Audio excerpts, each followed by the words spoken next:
commence par ici. We're going to do a running translation while he is doing his presentation. So I hand the floor over to you, sir. Thank you. And we're going to home all the time. On pourrait juste le maximiser avec le carré ici. Très bien. OK. Allez-y, oui. Alors, bonjour à toute la salle, bonjour à tous ceux qui ont pu penser organiser de pareilles conférences et merci également au comité d'organisation qui a tout fait pour que l'Afrique soit représentée et que je sois venu également parmi vous. Good morning to everyone. Good morning to everybody here. Thanks for being here. Thanks especially to the organizing committee who did everything they could to make sure that Africa was well represented to this event. Notre base de données est intitulée « À la recherche des Dahomeans en esclavage ». Et lorsqu'on parle des Dahomeans, on ne va pas trouver seulement le Bénin. On va trouver l'aire culturelle à Diatadoke Ruoyo qui veut dire Togo, Bénin et le Nigeria. So the database that will be presented is on Dahomeans, which is not specifically limited to Benin, but also includes from Togo, Benin, and Nigeria. Et lorsqu'on parle de l'esclavage, il est très important d'interroger la tradition africaine, la tradition du peuple noir, des personnes déportées, histoire de savoir qui étaient ces personnes réellement. Alors, qu'est-ce que la tradition fait de leur mémoire? Est-ce qu'il y a eu l'esclavage simplement et que les Noirs, c'est-à-dire des parents qui ont perdu, qui ont vu arracher leurs enfants, est-ce que ceux-là, ils ont perdu la mémoire de leurs enfants? Alors c'est à cette question que nous allons tenter de répondre dans notre base de données. So this project is based on studying and looking at not simply what the sources say, but also looking at the African memory of slavery, because it's not sufficient to look at the written sources, but also to know the oral tradition and how the loss of children, the loss of peoples has affected African peoples and through time. Alors, chez nous au Bénin, lorsqu'on tente de répondre à cette question déjà, on va aborder une première stratégie, c'est-à-dire une stratégie d'archivage, une stratégie de conservation de la mémoire que l'on appelle les panégyriques claniques. So one of the strategies is the panegyric clan to maintain this memory of slavery in Benin. And what has been done here, juste expliquer que c'est une traduction Google. Donc ici, le site a été créé en français et c'est une traduction Google qui est quand même relativement potable. Oh, sorry. I forgot which language I was speaking in. Okay. All right. So that, yes, this website was originally written in French, and Google Translate has, it's a Google translation, which is actually fairly good because the original French is well structured and makes it easy for Google's tools to translate into English. Alors, pour définir ce que c'est que la panégyrique clanique, nous avons fait avec la tradition Ouimet, qui est en grande majorité la tradition des Dogons, c'est-à-dire cette migration partie d'Éthiopie en passant par le Mali, et qui s'est échoué sur le Nigeria. Et c'est de là, c'est parti le Nigeria, le Togo et le Bénin. Donc, so according to Weme traditions, these are populations which emerged from Ethiopia and then migrated towards Togo, Nigeria, and Benin. Voilà. Et selon notre tradition, le panégyrique clanique rend compte de l'histoire d'un peuple, l'histoire d'une personne, les louanges, c'est-à-dire la bibliographie exacte de la personne. Quand il était jeune, est-ce qu'il est un paysan, est-ce qu'il est un cultivateur, sa présentation physique, ses appartenances socio-culturelles. And so this panegyric clanic tradition allows you to follow the biography of an individual, looking at their origins, whether they were peasant or not, and so you actually get a sense of who this person was throughout their life. Et au-delà de cette définition, nous pouvons voir comment un professeur d'histoire, un professeur d'histoire à l'université du Bénin, Monsieur Abiola Félix Iroko, a défini ce que c'est que le panégyrique clanique. Alors il dit, selon le professeur, il trouve que le panégyrique clanique est un souvenir du savoir, c'est-à-dire souvenir des personnes déportées. Et dans la revue de librairie, dans la revue Notre Librairie, pardon, littérature béninoise, il dit ceci, je ne sais pas si il peut voir ici, voilà. Donc voilà. Alors, il définit le panégyrique clanique comme riche enseignement de toutes sortes, mieux que des registres paroissiaux ou n'importe quelle pièce d'identité civile. Il nous situe les collectivités humaines dans le temps, l'espace, le groupe au sein duquel elles vivent, toute une philosophie de la vie sous-tendent les panégyriques claniques. Cette partie que je viens de lire, c'est ici, c'est à ce niveau, voilà, c'est à ce niveau, tout ce qui est ici, si vous avez accès à la lecture, vous allez voir. Donc selon lui, à travers les panégyriques claniques déjà, on peut identifier les signes raciaux, le comportement social d'une personne et tout ce dont la personne elle est capable. C'est dit simplement qu'au cours de nos enquêtes, on a utilisé les panégyriques claniques pour aboutir à une base de données de plus de 7000 noms, s'il faut le dire, mais nous avons dans cette base aujourd'hui 6775 noms. Okay. The Panegyric clan, just so I can see the text here. Okay, Professor Abdullah Felix Siroko at the department, well, you can read it yourself, University of Abomey in Benin, has defined the content of the Panegyric clan as better in parish registers because it does define the place of the individual within the community, their skills, how they lived, and it's also a life philosophy which is included in the concept of the panegyric clan. And this database composes almost 7,000 individuals which are now in this database, which have been identified through this process. Alors, ce qui s'est passé au niveau des panégyriques claniques, c'est que lorsque les enfants sont déportés, ceux qui restent, qui sont en majorité des personnes initiées, c'est-à-dire au couvent vaudou, c'est des adeptes de culte vaudou, on leur apprend à garder en mémoire le souvenir de ces personnes déportées. Mais loin de là, parce qu'il faut se poser la question, combien de personnes avons-nous enquêté pour avoir 6775 noms? C'est énorme si tous ceux-là vont se mettre à répéter. Alors, en dehors du souvenir des panégyriques claniques, nous avons également les couvents vaudous. Les couvents vaudous qui apportent une grande contribution à la mémoire des personnes déportées. Et c'est vu tout à l'heure, comme quelqu'un l'a exposé, les starifications, les signes raciaux sur le corps. Et nous allons également en arriver là. How do you create a database such as this? When children were captured and deported, family members would maintain the memory of these individuals through markings, body markings, scarifications, as we had seen in some previous presentations.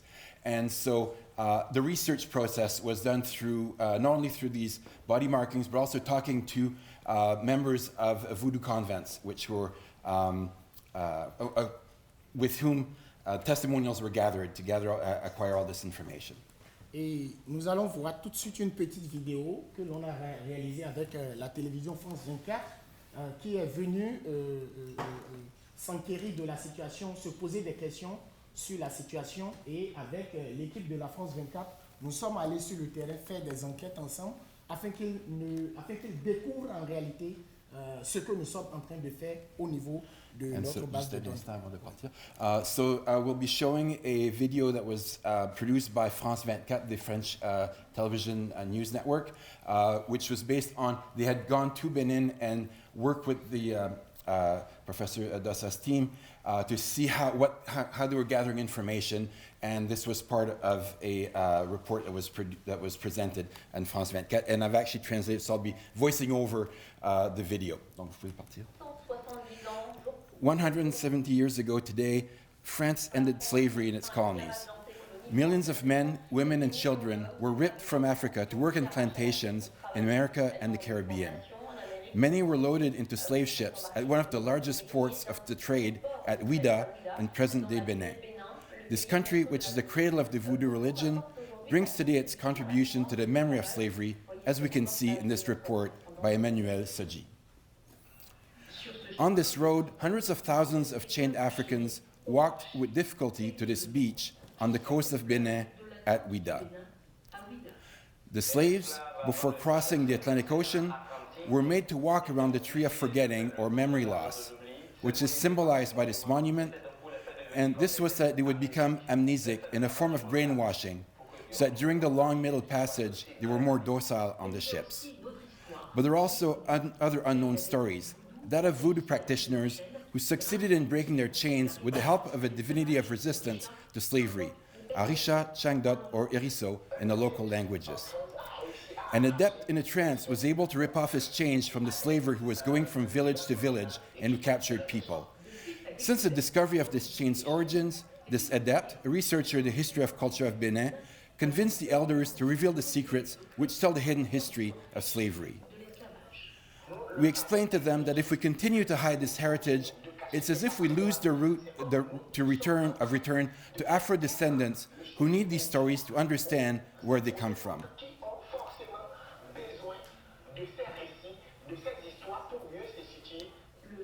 The chief of animist cults in the valley of Ouémé in eastern Benin is part of those whose voice was freed to reveal these stories.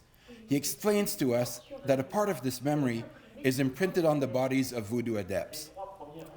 The first 3 rows of scarifications that you see correspond to the names of adepts and to cult chiefs who were deported by slavery. Bernard Copy and his group of researchers have published the first database thanks to the information gathered in the voodoo community. More than 6,000 deported slaves have already been identified. When Afro-descendants consult this database, they can trace their African origins for those who will have the chance to find their name, the name of their ancestor in the database.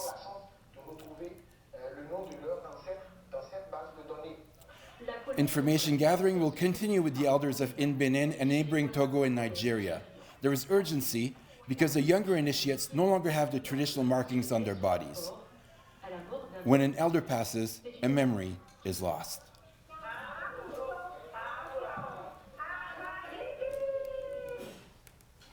Alors, lorsque nous nous basons sur la tradition vaudou, à un moment donné de l'esclavage, la tradition vaudou a pensé qu'il faut faire de ceux qui vont rester un disque de stockage, c'est-à-dire un support de conservation de la mémoire.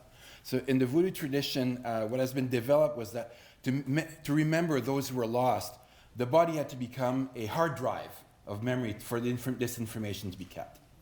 Alors, cependant, ils sont parvenus à l'étape de starification, c'est-à-dire les traces qu'on porte sur le corps des adeptes. Et on peut avoir 4 à 10 personnes être adeptes d'un même culte. Et quand je dis 5 à 10 personnes être adeptes d'un même culte vaudou, c'est dit que les 10 personnes adeptes de même culte divinité vaudou doivent porter sur leur corps le même nombre de starifications sur leur corps, c'est-à-dire ayant bien sûr que chaque starification répond à un nom d'ancêtres déportés. Et voilà, ceux-là, aujourd'hui, ils sont des détenteurs de la mémoire, de l'histoire des personnes déportées. So there are 4 to 10 members of cults to each divinity, and these 4 to 10 members of a given cult must wear as body markings the memory of the same individuals. So you have multiple copies of this information. And this is the process through which this memory has been maintained and through which now it has to be gathered and transferred to a new support so it can be maintained for a longer period of time. Toutes ces étapes que nous venons d'expliquer est propre à l'ère culturelle Bénin-Togo. Okay. This process is specific to the Benin and Togo cultural area. Alors, on peut se poser la question, qu'est-ce que Nigeria, l'ère culturelle Yoruba, en a fait de la conservation de sa mémoire? Et c'est là nous allons retrouver en quelque sorte la tradition Egungun. And so that what happens then to Nigeria and the Yoruba tradition, and in that case, another tradition has to be explored to be able to get a sense of how in Nigeria, in the Irrigun tradition has been, can be used to keep the track of this information. Alors, lorsqu'on parle des Egungun, je crois bien c'est la vidéo, leur rôle, c'est de rapporter vers les personnes vivantes la mémoire des déportés. C'est-à-dire, c'est ancré dans la tradition de la mémoire, et quand ils sortent, ils vont croiser les gens en chemin, ils vont vous raconter l'histoire des personnes déportées, c'est-à-dire de vos ancêtres déportés, leur vie dans l'eau, leur vie derrière les Atlantiques.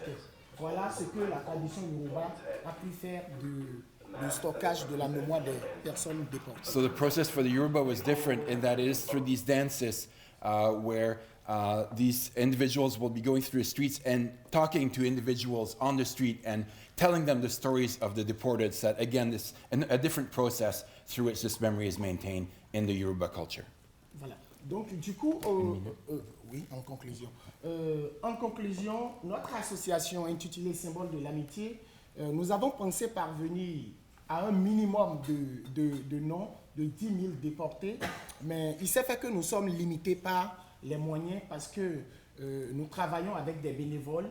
Il faut aller faire 1 à 3 semaines sur le terrain dans des campagnes et tout cela nécessiterait des moyens. Alors aujourd'hui, nous pouvons vous dire que le Bénin a un site ouvert à la mémoire des personnes déportées et que notre base de données ne se limite pas seulement au nom des personnes déportées, mais à leurs signes raciaux, également à leur comportement, à leur origine, année de déportation. Nous avons tout ça dans notre base de données. Je vous remercie. Okay, and in this case of Symbole de l'Amitié, the objective is to gather 10,000 names. The process is a little more complex because it requires going on field studies for weeks at a time in the countryside to be able to gather this information with all the cost and time that is involved. But the process is going forward, and it was great to be able to present this project to you today. Thank you very much.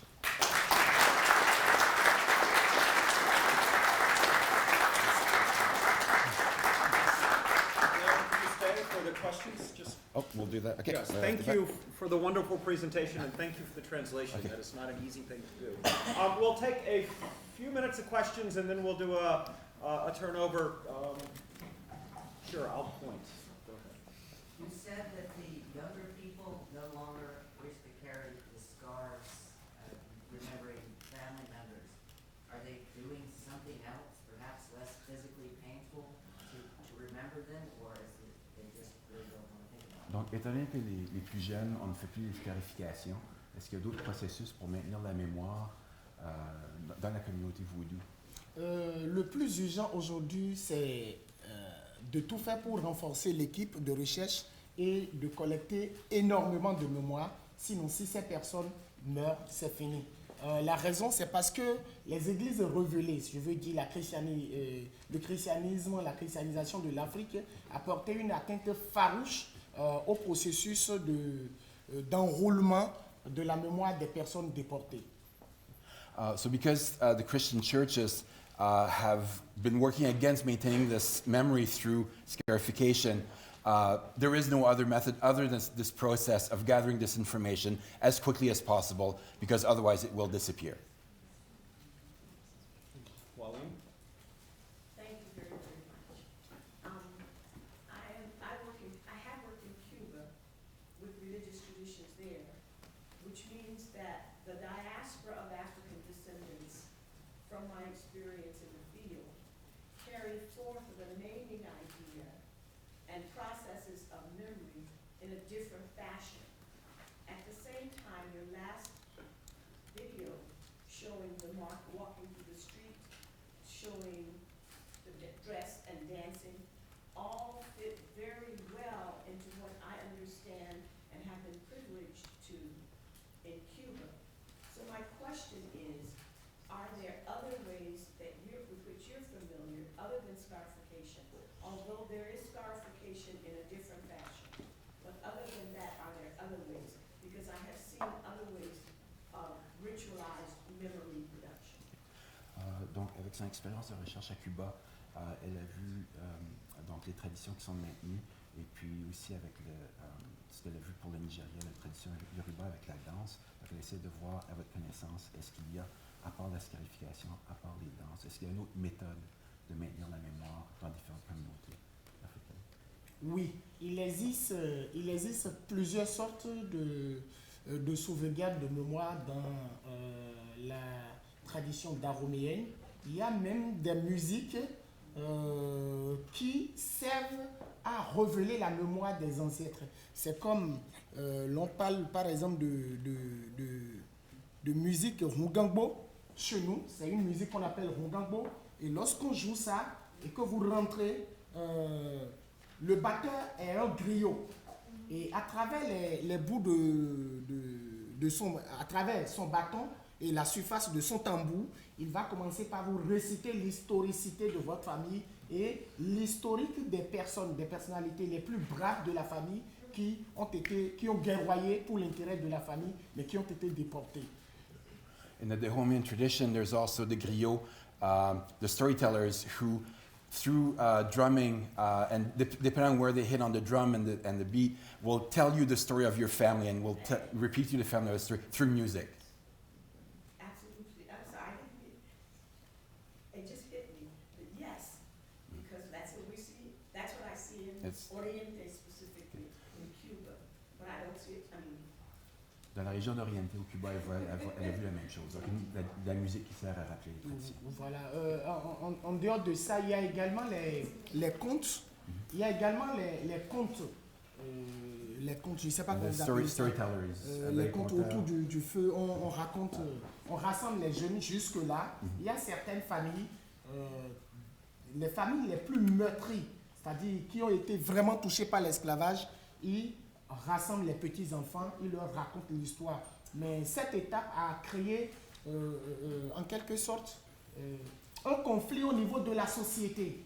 Un conflit au niveau de la société, et ça fait qu'il y a une désunion. On peut dire l'enfant de telle ethnie ne doit pas se marier à telle ethnie, et ça crée des scissions au sein de la communauté. Another way is through actual storytelling, fireside storytelling. And in that one, the stories of different families are told. And what happens is that there will also be emphasis on families that have been most touched by deportations and by loss. But one of the side effects of this tradition is that some families are marked. And so there are injunctions not to marry into certain families. So it actually causes dissensions in the communities to use this way of maintaining memories. So there will be time at lunch, of course, and over breaks for more questions, but let's thank Bernard and Leon for the translation.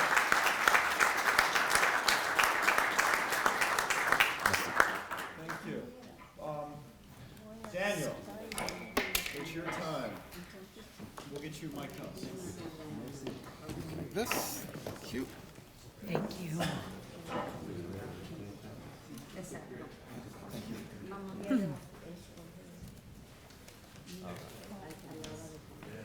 So next, we have Daniel Domingues de Silva from Rice University, who will speak to us on some registers of enslaved and free Africans in Mozambique that he has collected recently, 1854 to 1875. And as soon as Daniel is mic'd up, he will proceed with the presentation. Thank you. Hello, everybody. Thank you very much for coming to my presentation. I would like to thank also the organization for being here and organizing this wonderful event. Well, my presentation is titled The Registers of Slave and Freed Africans of Portuguese Mozambique, not Mozambicans as it is in the program, 1854 to 1875. Well, since launch of projects like Voyages or the Louisiana Slavery Database, now there's been a proliferation of websites providing information about the experiences of Africans and their descendants during the period of the transatlantic slave trade. Okay. And they are now gradually enriching our understanding of the history of that tragic chapter of the human experience.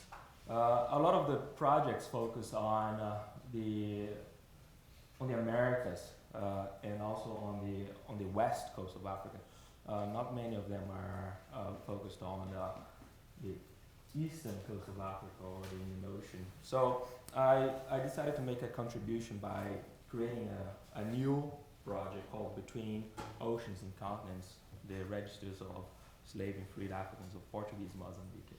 And these registers emerged out of legislation that Portugal enacted beginning in the middle of the 19th century, the famous 1854 decree, ordering the registration of all slaves in Portuguese colonies in Africa and in Asia. Right. So everybody was responsible or supposed to register their slaves within 30 days after they received notification of the decree in their respective provinces and districts overseas.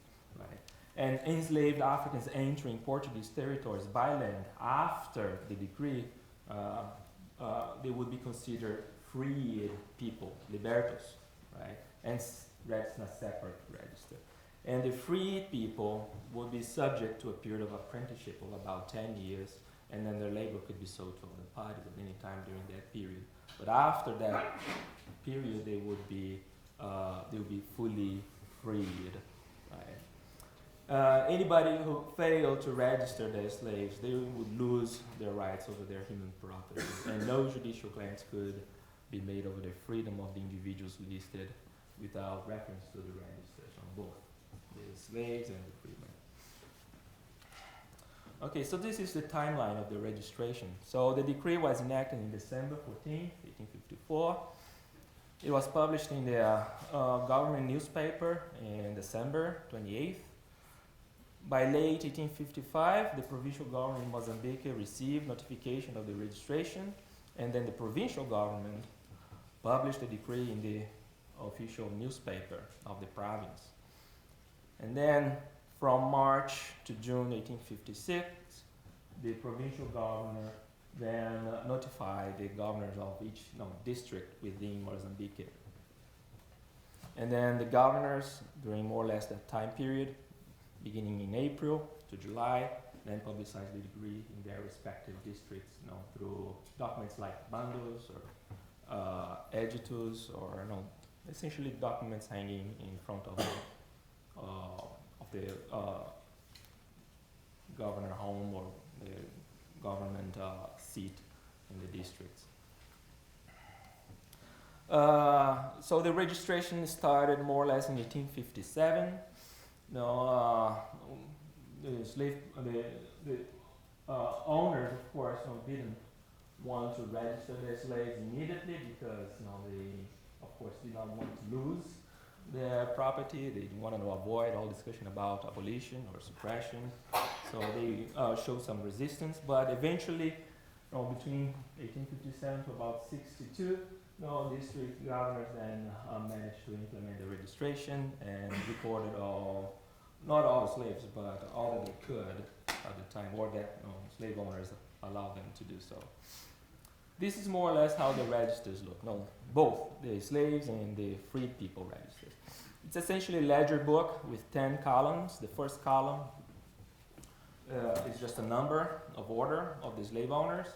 The second are the names and place of residence of the slave owners, followed by the number of order of the slaves, which in certain cases restarts for each slave owner. Then you have the names of the enslaved and the freedmen, and then a column subdivided into two for recording the sex, male, female. They're all numbered sequentially. Column 4, it says naturalidade, which means place of birth or place of origin, but you have all sorts of information there actually referring to the places or to the societies where the individuals previously belonged. Then the column for probable age in years, a column that reads marks, senile marks, was intended for recording physical markings, but it has other types of physical descriptions. Then a column for occupation, and then one column for observation. So the registers themselves already lend easy transition to a database format which have been doing it. I'm going to show you in a little bit. Because it took a little bit for the authorities to conduct the registration, we don't have like a global report of the registration. But by going through the correspondence very carefully of the period, there were some 41,000 slaves registered. Right? The registration of libertos or freedmen was an ongoing basis, so it's hard to provide a global. But of the slaves, we know that some 41,000 were registered for all these different districts. Most of them, of course, at the provincial capital in Mozambique Island, but also in Quelimane, in Sena, where a lot of the colonial population resided. Okay, so this is more or less the distribution of the slaves registered. Okay, these are the surviving registers. Well, although some 41,000 slaves were registered, and I was able to recover information on 9,171 slaves, and in the case of the libertos, 4,543. So we have overall information on 13,714 Africans recorded. Okay. So it is just really a fraction of the overall number of Africans registered between 1857 and 1878. There was all libertos, everybody was supposed to be free by 1878, but the last record of an African being registered in the registers of libertos dates that we have dates from 1875. Okay, so I grouped all this information and created this website where I am working to deploy the database. We currently have a prototype version available at africanregisters.org in case you want to look at. This is our home page, and you have access to the database, a page for essays, providing some context for the information available, page of images contemporary to the registers, and a page for about. This is how the database page looks like at the moment. So we have a table, and users can select the columns that they want to view, and they can filter the information of each column in the boxes that you see underneath each of the column titles. Okay, and the results will be displayed at the bottom of the table. Yeah. Okay. We are now working to include tabs that will allow users to visualize information in graphs and maps according to the information that they select in this table.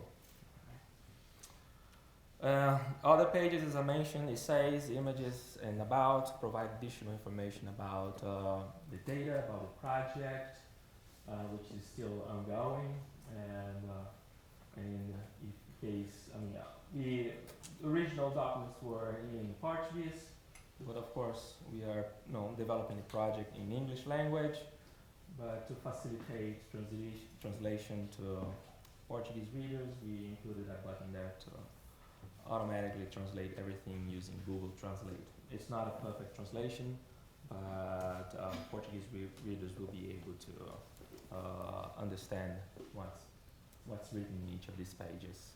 Okay.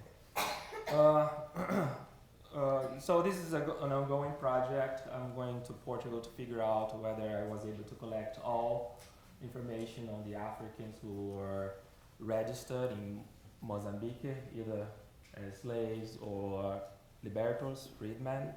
I think I have almost of all the surviving records, but I'm just going there to double check. And hopefully by the second half of this year, we should have the final version with the visualization tools, so everybody can use it. This website will allow us to do studies about, of course, the slave population of Portuguese Mozambique, figure out patterns of slave ownership, places of origin, sexual distribution, occupation, and also provide us further insight about not only life for enslaved Africans in Portuguese Mozambique, but also its relationship with the Indian Ocean, the Atlantic, but more importantly, the Indian Ocean for the trade. Thank you very much, everybody.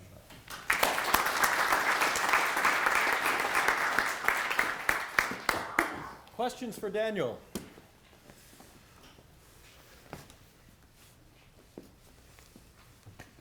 Yeah, I'm just curious how Mozambicans are responding to this information. Are there descendants of people in your database who recognize their ancestor and have issues? I mean, I can't imagine a similar thing being done for Ghana, for example, where everyone is very sensitive about talking about slavery.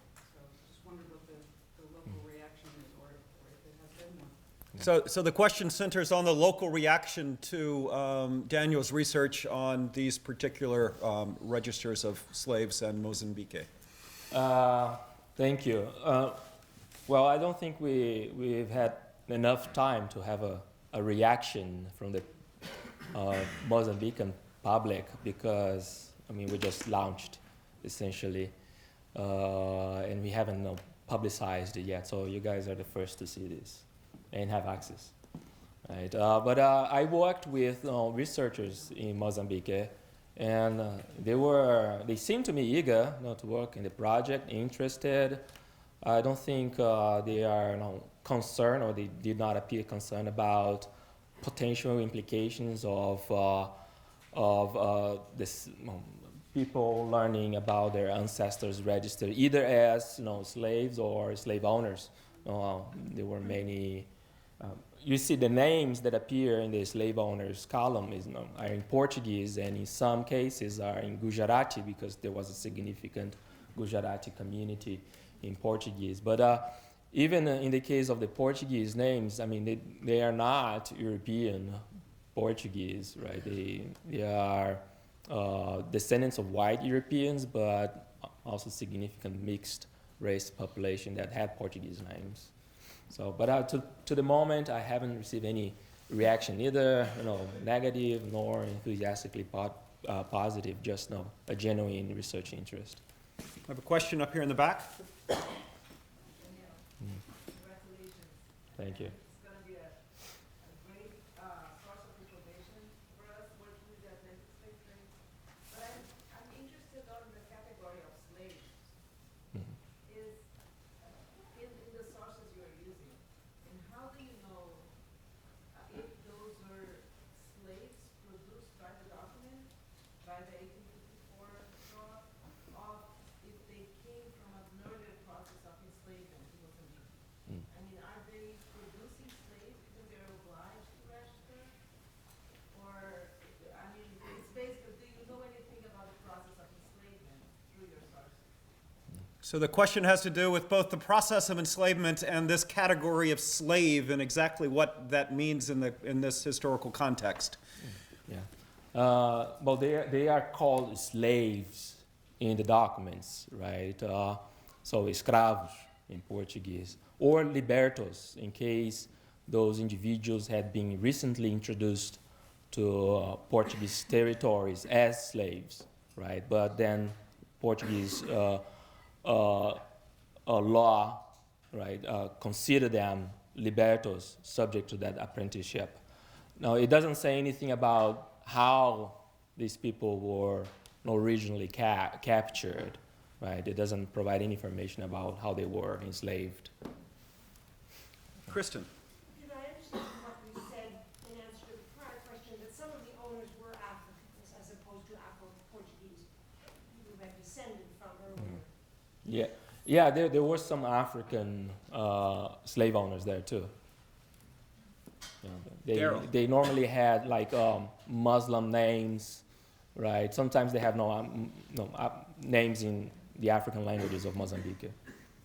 Yeah, Daryl.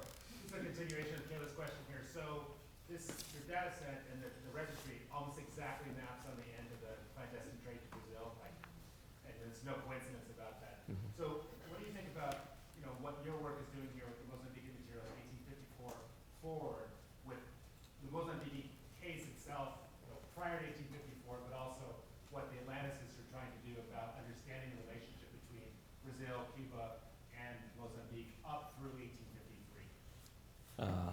So the relationship about the period and well, what I think this project will contribute to that transition is, as the slave trade in the Atlantic was being suppressed, right, the center of gravity of the African slave trade overall shifted to the east, right, that is to say to the Indian Ocean, right, and then Mozambique was a central part of this transition because it was the main source of slaves, of African slaves sold into the Indian Ocean, maritime Asia, right? So it's actually it is a peak of an expansion in the slave trade from Mozambique, and it will show by looking at the origins very carefully and comparing with data from voyages and other projects, you can determine more or less the main societies and regions of the interior of Southeast Africa affected by the slave trade,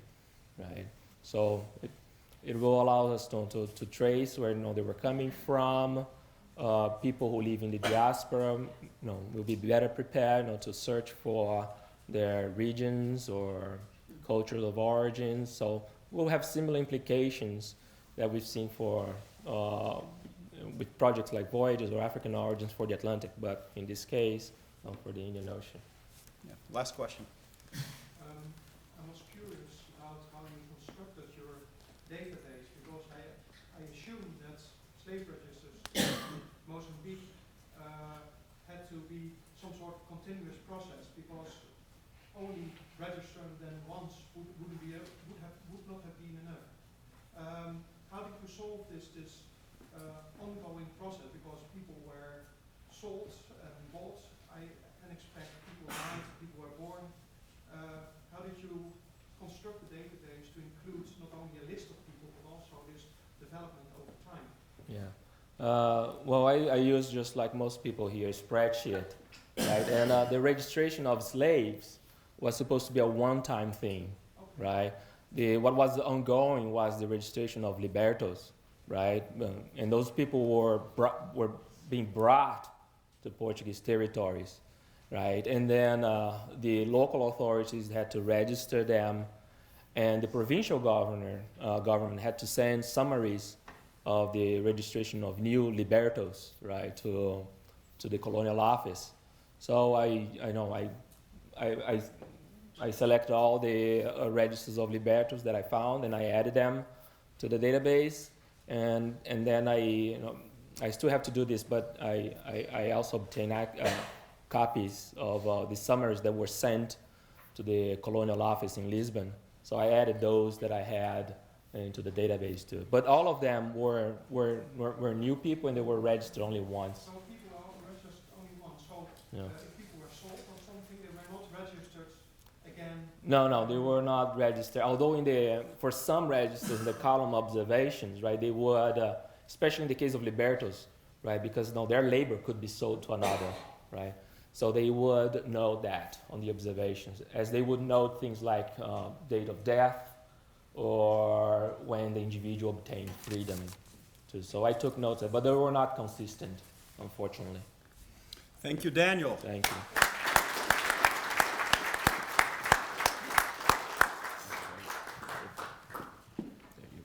Thank you.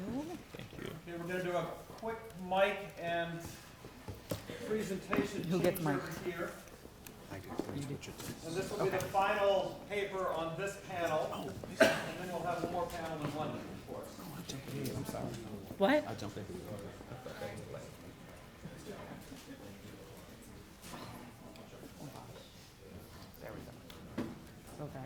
So it's a pleasure to welcome today Brent, Hansen, and Seth, Ogoe, Ayim from Family Search. And hopefully we didn't just kill the mic. We totally did. Here's up behind you. And I do want to say, The clip broke. I mentioned yesterday how far some folks have traveled to be here with us today, and I failed to mention that Seth from all from Ghana to be with us. So thank you for making the trip. It's a pleasure to have you. They will be speaking on voices bridging families and the past and present collection and preservation of oral histories in Africa. And as soon as the technology works, We're set. take it away. All right, thank you. This is the first time that we're able to share this information outside of the genealogies community. We're grateful to add this work to the good work that each of you are doing. This is the largest project of this type going on in the world. The oral narrative exists only when it's spoken, and in Africa, where written records are relatively scarce, this reality comes with solemn consequences. For hundreds of years, the names and stories of millions of Africans have survived in the minds of people that have been taught oral history across these generations.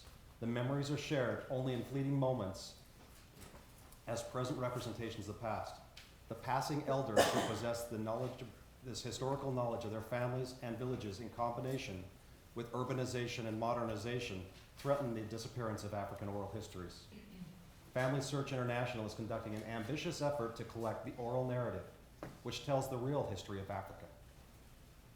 Family Search records the oral history, including the oral genealogy from rural villages across the vast continent. This presentation discusses this project, recent results, and potential. It shares a vision of the initiative to interview 700,000 people before its completion, generating audio, photographs, and indices. That would be things like names, dates, location, events from each of those interviews. And the audio captures a recording in language, hundreds of indigenous languages. The genealogies include millions of names and relationships and places mentioned in the families, which are indexed for lookup. All this information is published for access online to the public. There's a real opportunity to combine the oral genealogies with other efforts, such as DNA or enslaved African databases, to provide a bridge back to Africa for the diaspora. The collection, preservation, and accessibility of African oral histories for future generations unprecedented, inspiring, and urgent. This photograph I captured in 2017. This is in the central region of Ghana. And this woman, I captured this photograph as during the interview, we simply asked the question, did she have any enslaved ancestors? And she said yes. And then she recited the names of 10 people that had been taken from her family into enslavement. As they recite these, she recited over 500 names in this interview. In Africa, when an old man dies, it is a library that burns. We have a short video we'd like to share with you on this program that we're working on.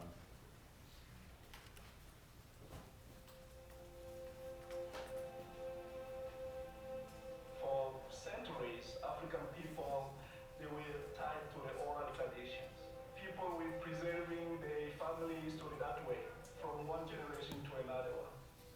The old men in the villages can tell us about 7 generations without any problem. And this part of our country, keeping records on paper is not a norm.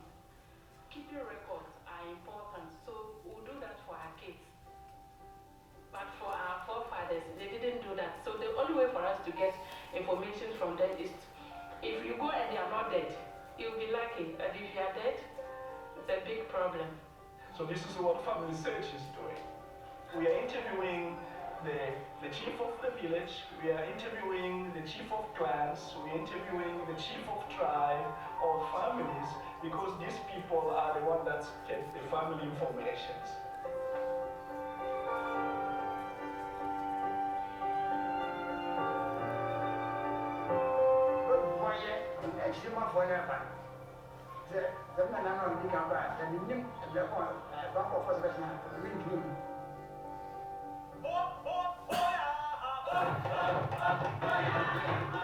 You know, people actually dying when they reach, let's say, between 60 to 65 years old.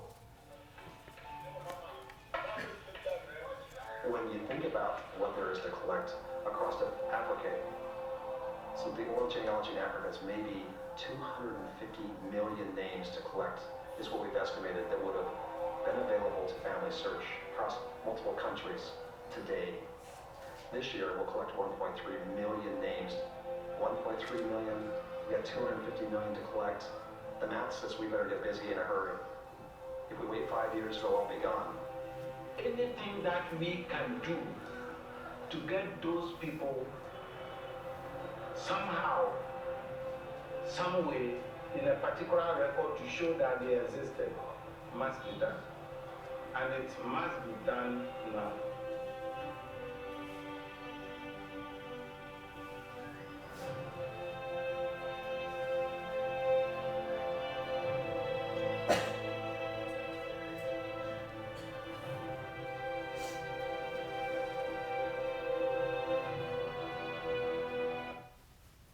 I'll share also, we're doing this work, when I say across the continent of Africa, we're doing this in 15 countries presently, and capturing that.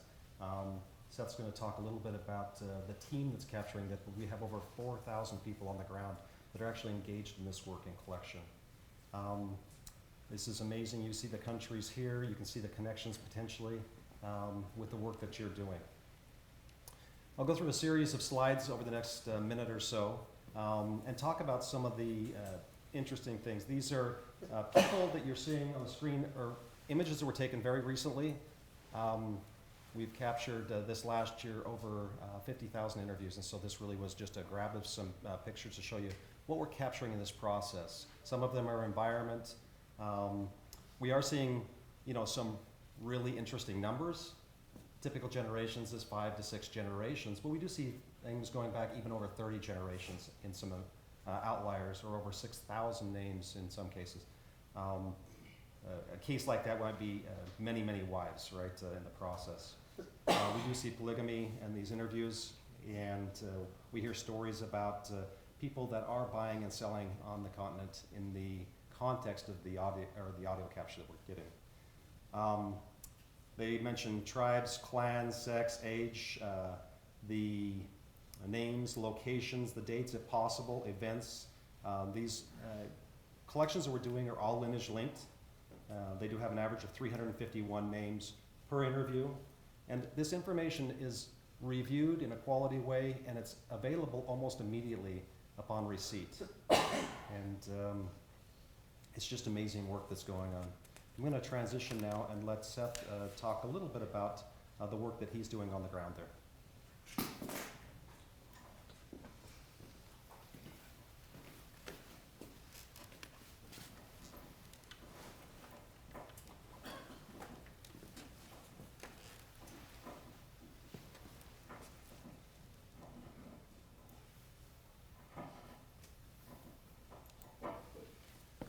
Okay. Can you hear me? Yes. Yes. Good.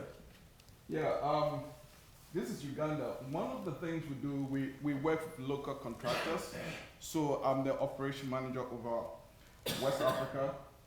And there's a typical interview scene in Uganda. Now, but it is not easy. These are some of the challenges we go through. That is in Liberia. This is in Sierra Leone, and this is also in Liberia. These you can see me crossing that bridge.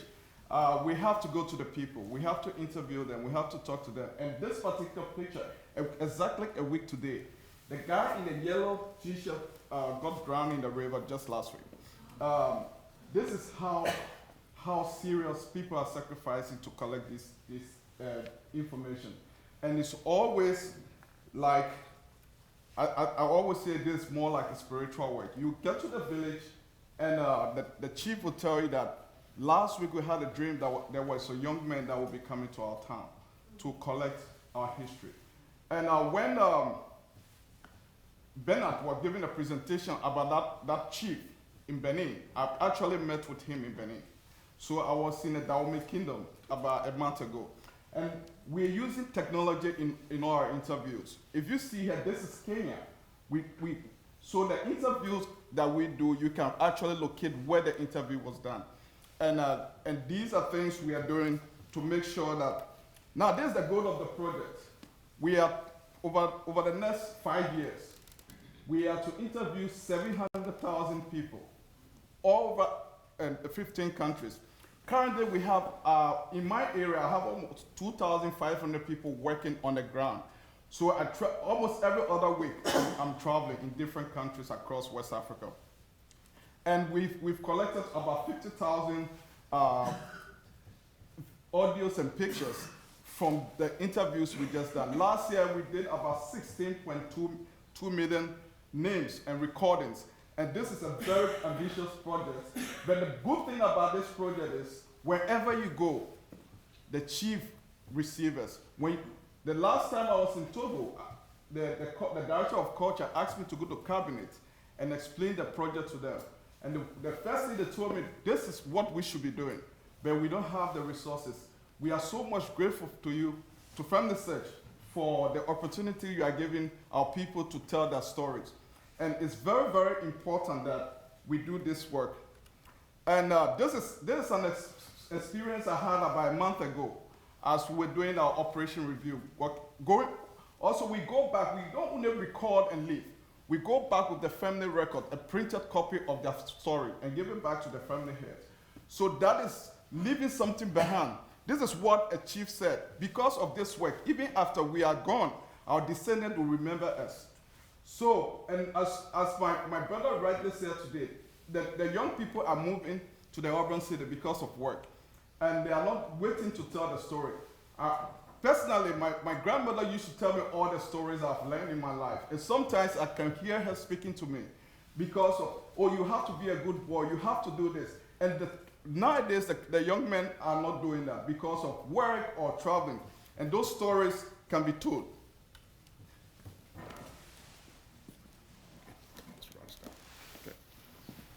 So I won't go into many of these other slides, but each one of you are working on multiple projects. The United Nations recognizes this time also.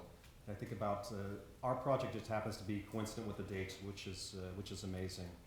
I won't go into the story of Africa, but it's amazing the things that are happening that we're hearing. The thing that's important here is there is 1.2 billion people today in Africa, and the records that we're collecting will actually be those records that'll serve those people 80 years from now. You know, in our lifetime, when a third of the world lives in Africa. This is where you can find these records. We thank you.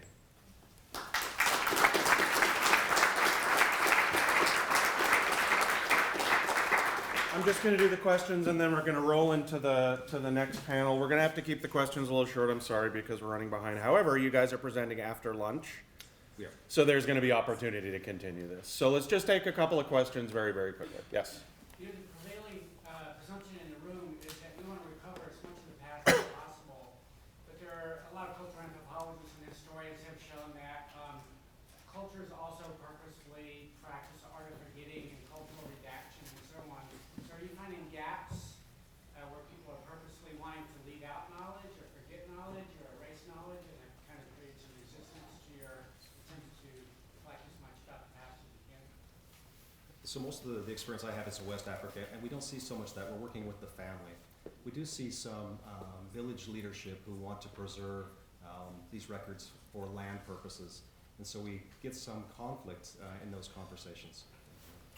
Yeah, we also have an experience where there are some tribes don't want to talk about their story. Actually, we have some people who settled in a place because they came to work and now they were claiming the place, right? So when we go, some of them don't want to tell us the true story. So there are gaps, and most of the time, the leaders in the village, because we do what we call village entry. This is a community-based project. So we talk to the community leaders. So they are going to give us the permit and tell us, okay, in Seth village, we have about 10 families, and these are the family heads. So some places, they don't want to do that because they are just afraid that their real identity will be exposed. Then if other families say, oh, so that land is not yours. So we don't want to get involved in that. Yeah. Let's go there, and then that's it. I'm curious about women, because some of these genealogies, they are very male-centric. So I would like to know more about the balance or not. What did you find? It depends on the area. So from a data analysis perspective, we're finding in some areas it's maternal lines, in some areas it's paternal lines. For Nigeria, for example, we're finding primarily the paternal side. In Ghana, primarily maternal. You want to speak to? Yeah, and so in some of the interview, they will even tell you they don't want to talk about the dad line. Right? They will tell you from the beginning.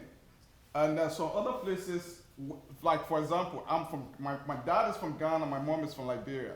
So when I go to Liberia, I drive my mom's line because they respect the women are the kingmakers. If I go to Ghana, my dad lines. They think about the boy is the first child of the family who should be the king or so it depends. So when you go to it, but we try to encourage the importance. Some will tell you that they don't, but we try to, where you want your child to forget about his father, then that will change the perception and they will give the, but some they will say no, they don't want to tell you. We'll go for Henry, and then that's the last one. Bruno stole my question. Oh. Okay, then one other. So we got. Go ahead, yeah. Okay, thank you. My question is about accessibility to certain communities. I saw that sort of slide. I study in Zulezo. Zulezo, yeah, good. I think you know. And this is sort of a Ghana to Ghana. So here, getting untrained to certain communities and also connecting it to or with gaps in the narrative. How do you navigate such Good. puzzles? Good. You see, that's what we say. This is a community-based project. I will never take a guy from Accra to Kumasi to go and do this work. I go down there. I'm ensure my contractor recruit from the community, most of the high school kids, and they live in those communities. So some of you saw that in Liberia. I have to sit in a canoe. Then when they cross the sea, I sit on the motorbike. But most of the guys are doing that. They are local boys. Everyone there knows them. So it's like, oh, you go for an interview. Oh, they'll say, oh, that is Hansen's son. So you find out that they already know the person doing the interview. So that connection is there. Okay, we're going to leave it at that. We're going to roll right into the next panel. Thank you very much.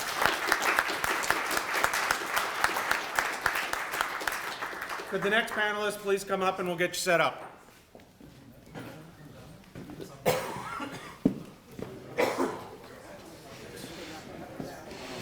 USB drive, you just plug it in. Okay, yep. Give it here and then copy it. Down.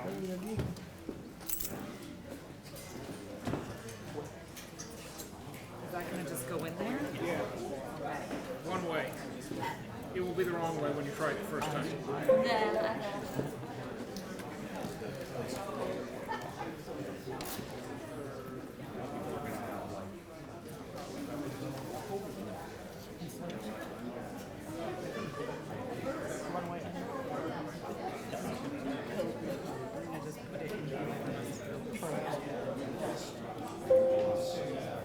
Presenting immediately?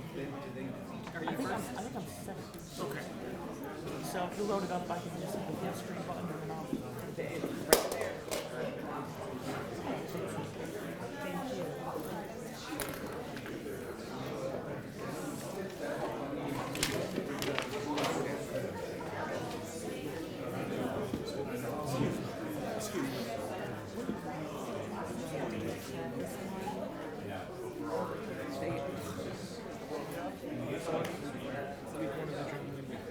Presenting in the session was on laptop, so that on. Right, is all good?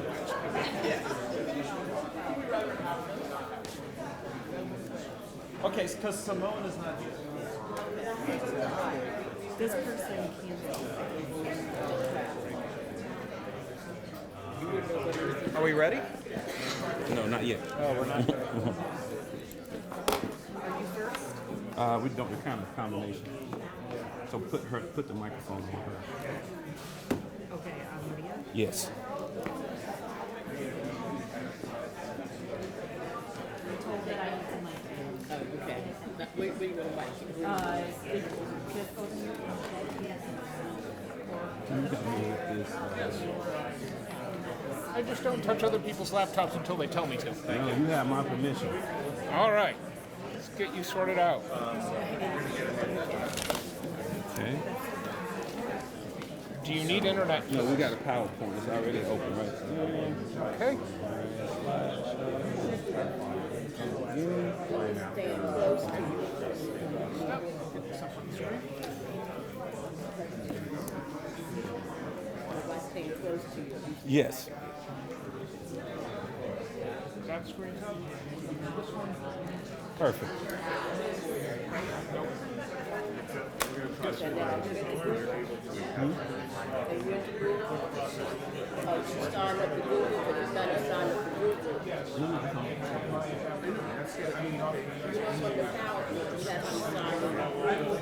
But his internet was the cover.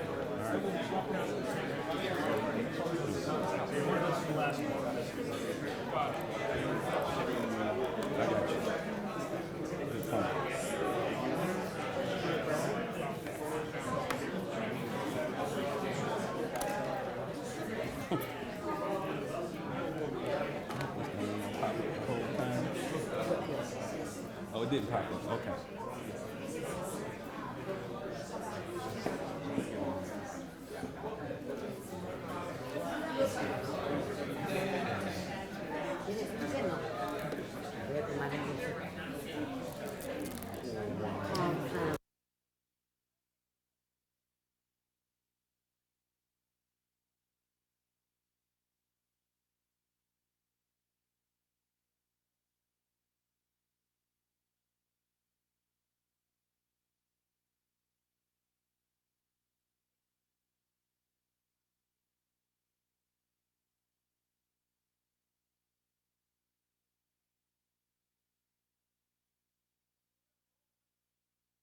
Oh, I'm sorry the breaks are short. We fell a little bit behind schedule. The lunch will take place immediately after this panel.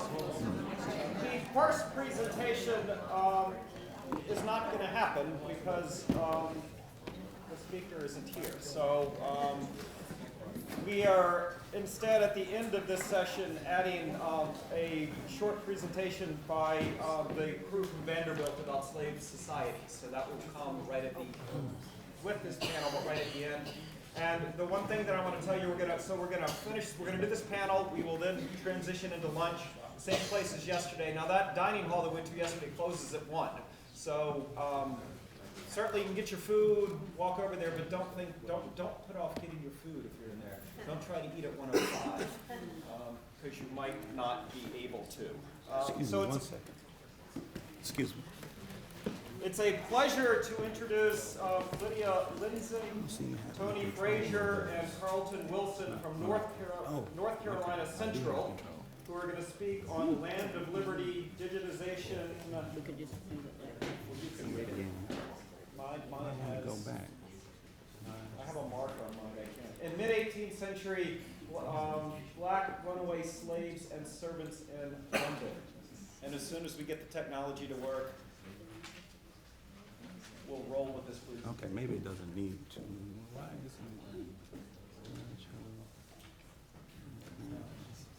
it? Okay. All right. So just click the button. Okay. Good morning. Good morning. Can you all hear me? Okay. Thank you so much. I want to, before we begin, to talk about the genealogy of this project. And the genealogy of this project actually begins right here. This is my professor, my mentor, and now my colleague, Dr. Lydia Lindsey. She has been teaching European history at North Carolina Central for almost 40 years. And she's also been teaching the African experience in Europe for almost 40 years.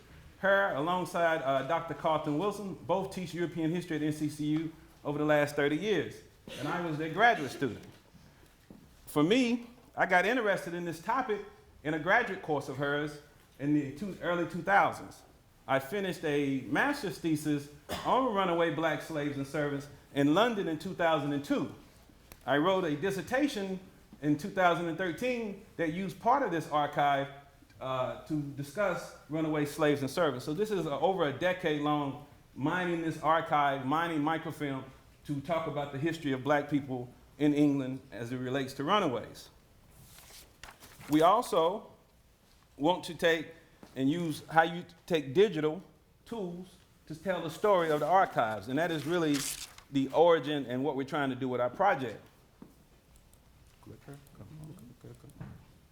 What is this? Oh, there we go. It's right here. All right, now, just remember right there. Okay.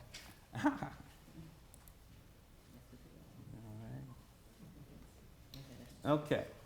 So we are looking at London runaways. We're looking at them from her perspective, a geospatial analysis, likely places that they ran away. And we also want to put forth an idea that this is perhaps an underground railroad in London. I'm going to utilize Story Map to give narratives of 4 runaways and look at their journey across the Atlantic. We also were inspired through the course of this history to utilize Stuart Hall's writings and his intellectual work. And in the film Son of Africa, Stuart Hall quoted, "Forgetfulness has stolen over the whole episode of slavery." Historiography of the abolitionist movement itself has written out the agency of blacks themselves. It's as if abolition was really a gift by liberal and reforming whites to the enslaved peoples, and not one in which slaves themselves played an active part. So when you look at the percentages of male and female runaways in mid-18th century London, you can see that 91% of them are male, 9% are female. We also looked at the months that blacks ran away and put those on the chart, and even put those on the chart by male and female as well, and you can see the difference. We also looked at the relationship between recent arrivants, runaways to longer-term runaways, residents in 18th century London, and you can see that it's almost half and half in terms of residential blacks and recent arrivals. Movement mapping and geospatial relationship in running away. Now, also it is in terms of, okay, also in terms of what you just saw, mostly were the univariate tables, and where we would like to go in terms of moving away from univariate to look at correlations and even perhaps a regression analysis to see how that informs what we can, in terms of using our database and the database coming out of Scotland as well, to see what it tells us. Okay. All right, now. Okay, click on the file. Okay. Okay. That's not the one. No, that's not. Go back. No. Where did we go? Click. Oh, go back. Yeah, for some reason. Technology gods are defeating us. Okay, this is the one we want. Click on it.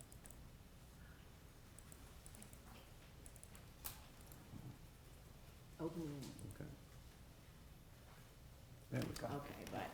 And I love the But fact it's that. still not projecting up on the screen. Oh, why is that?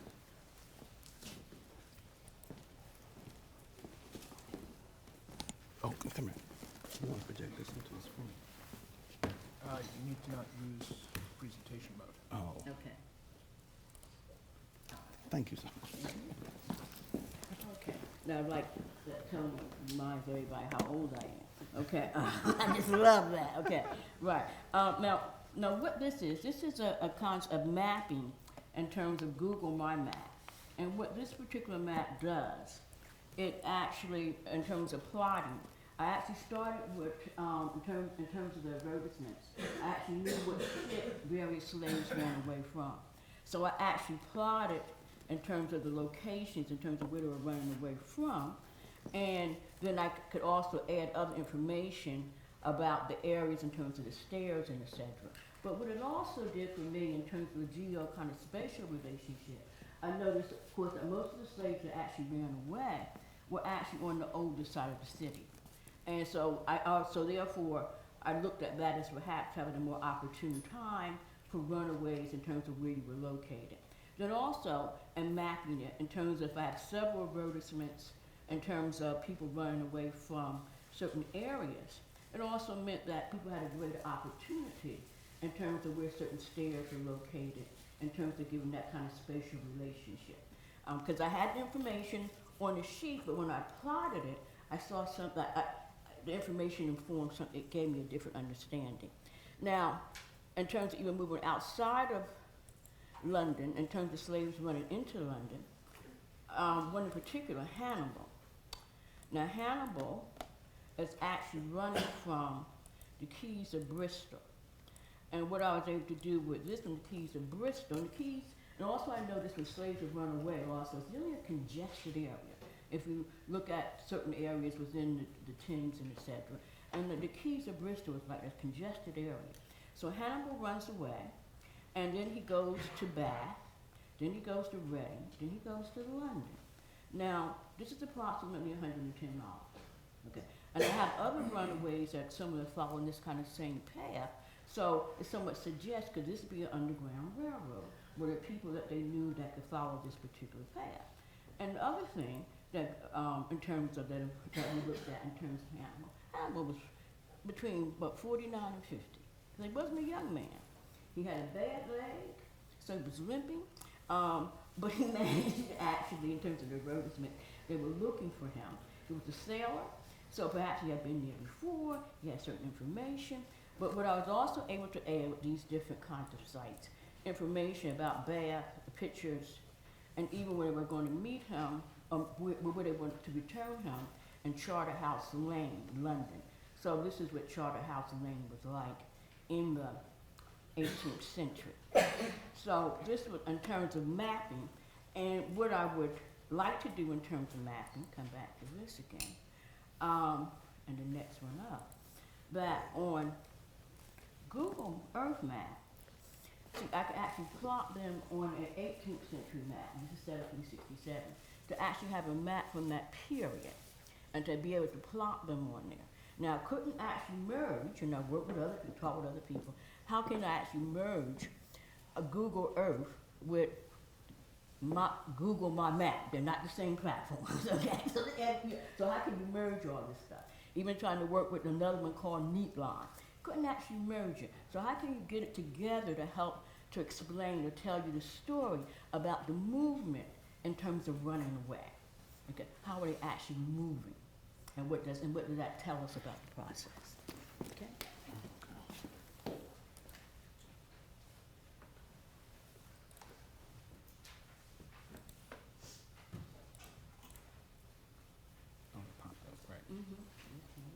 Okay, at this time I'm going to utilize the J story map to discuss 4 runaways from the 18th century ads.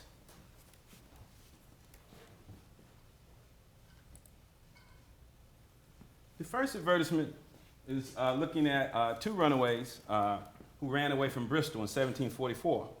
One is a black sailor named Joe, and the advertisement listed his body stature, as many advertisements did, and listed him as 5 feet 7 inches high, had a cut on one of his hands, and his fingers were contracted. He spoke very good English. He wore a flowered fustian coat and a black wig. The other black runaway who has ran away with Joe has no personal information listed in the ad, but we oftentimes see in ads where 2 runaways run away together, that this is a tandem, that they are working together to flee their service or flee their status. Sometimes you will see a white runaway and a black runaway together as well.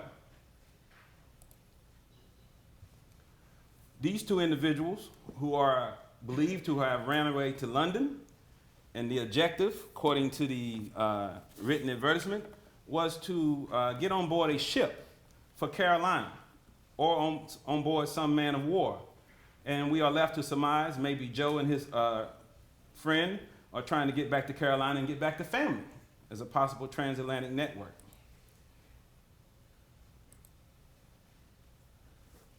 In the advertisement, where the information how to ascertain and where to bring this individual, if you can capture him, in this particular advertisement, whoever will give notice of them at the bar of the Jamaica Coffee House. Oftentimes, throughout the advertisements, there are discussions about bringing them to particular coffee houses, and the coffee house is a very important part of 18th century and, of course, 17th century culture. And these are sites of meetings, but these also are sites of bringing your recaptured slaves. It goes further in the ad to discuss whoever will give notice of them at the bar of the Jamaica Coffee House near the Royal Exchange, London, so as their masters may have them again, shall have again a reward for each. All reasonable charges. This ad is from the Daily Advertiser, January 5th, 1744. The Negro named Joe came home lately on the Lion man of war from Jamaica. So Joe has been to Jamaica and has had returned to London as well at some point in his travels. And back to London. A female runaway in 1743, her name listed as Sabina, a black Negro woman, about 19 years old, with 2 letters on her breast and shoulders, which suggests and signifies that she perhaps had been branded. She made her escape out of the ship Hannah, Captain Fowler for Jamaica, the 6th instant. The idea here, I believe, that she is being sent back into slavery, into the plantation Americas, into the West Indies, on this ship bound for Jamaica. This was often a practice. As you look through the advertisements, you can tease out and see that sometimes a punishment for runaways in Britain was to send them back to the colonies. It's supposed to be diluted away by some other black about Whitechapel, Ragfair, or rather Heath. And we often see throughout the ads, there's a sense of a black community helping runaways flee. Oftentimes, these individual advertisements list where you may perhaps find these people, but they don't seem to be very successful in recapturing them. And we think that there's a sense that people are hiding them, that they're helping them hide. Back to Ragfair or rather Heath. Whoever brings her to the late Mr. Neal's on Lawrence Putney Hill shall have 3 guineas reward, or put on board the ship again anytime between this and next Tuesday, 10 shillings more. So they are adamant that they want to recapture Sabina. By September, there's a second ad for Sabina. And it's basically the same information, although at this time, time has passed to collect those shillings, so they leave the shillings out of this particular ad. Runaway Negro girl, no name given, 1763. Left her mistress. Yes, there are female owners as well. On Tuesday evening last, a Negro girl about 14 years old, well featured and rather fat. I have never seen an advertisement that lists a fat runaway in my entire life. And this is from the Public Advertiser, January 15th, 1763. She was born in Barbados. She came from Philadelphia, lately came from Philadelphia, speaks very good English. She took with her 2 jackets, one a blue and white check, the other a dark cotton, and 2 gowns, one dark and one light flowered cotton, and she is private property. The status belongs to the white female master. The taking of the clothes is symbolic. Of course, you're going to have clothes to wear, but oftentimes runaways stole clothes to sell them, to get money. If anyone has taken her in out of compassion, it is hoped they will return her, and whoever entertains her will be prosecuted, if seen asking for charity, and brought to Sir John Fielding. And Sir John Fielding is the chief magistrate in London in this period. You shall receive again a reward, if any of the above clothes or others, as she has others with her, should be offered to pawn or sell by a Negro girl, give notice above. She wants the clothes and she wants the girl. Another individual runaway, Sunderland, March 3rd, 1762, absconded on Friday the 19th instant from his master in Frith Street, Soho, a small size, well-made Negro boy named Sunderland, about 13 or 14 years old, Public Advertiser, March 3rd, 1762. He was born on the island of Providence, near Nicaragua, Mosquito Coast area. Likely featured, wears his own hair, and has lost some of his 4 teeth. He is a native of the island of Providence.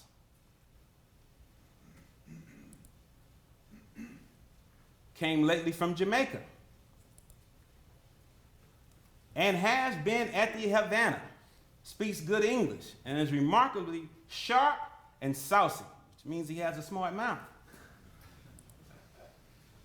Clothing, had on when he went away a blue coat, waistcoat, and breeches, lined with blue and trimmed with yellow buttons, the waistcoat with the cuffs and the cape of the coat laced with a yellow mixed livery lace, black worsted stockings, and a white metal buckets in his shoes. And what you're seeing with this very rich description of his clothing and the type of clothing, this was indeed someone who was dressed up in fine livery as a display for the owners, to let the owners, friends, and everyone know he has this finely displayed black in this wonderful livery. Whoever apprehends him and brings him to Mr. Williamson, opposite to Mr. Trotter's upholder in Frith Street, shall receive 1 guinea reward, or any person given intelligence, so that he shall be apprehended, shall be entitled to the same reward. His haunt is suspected to be somewhere between Soho and St. James Street, having been thereabouts attempting to change a guinea. So they know he's been hanging around in St. James Street. And that's the How much more time we have? You're 5 minutes over. Okay, all right, okay. So in conclusion, we want our database to speak in a visual context. We are both digital humanities fellows from a partnership between digital humanities between North Carolina Central University and Duke University. We are continually reminded that the advertisements for Black Runaways are written from the owner's view, which means all they wanted the reader to know is in these few sentences. How do you tell the story from the archive? How do we use the slave advertisements to recapture the runaways' past?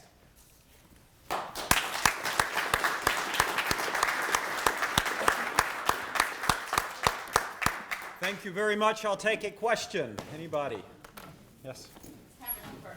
What's the youngest runaway you found, and have you found any evidence of mothers like giving their children away to someone to, like, you know, so they can escape slavery? No, well, I didn't find anything about a mother, but the youngest one that we have so far is 9. Yes. Okay, and it's 9 years old. And it's 9 years old, and he's a male so far, right? But not so much a mother giving a child away, but always these sense of these trusted servants who are running away. They can't understand why these people would ever want to run away, you know. And that's the repeated kind of expression in there when they bring them over their trusted servants. But so far it's not, and we have that on a univariate, on terms of the univariate table, and then we can correlate that with women also in terms of female male. But to actually take it a step further in terms of doing statistical analysis and then digitizing that statistical analysis. But outside of runaways, I've seen evidence of young people sold as age 9, 8, sold in British newspapers. Is it a short question? No. Okay. I'm being draconian before lunch because we have a problem. The lunch place closes at 1. Oh, okay. So we will take up questions and a wonderful presentation after lunch because we still have 2 more to go. Yes. Before that time. Okay, thank you.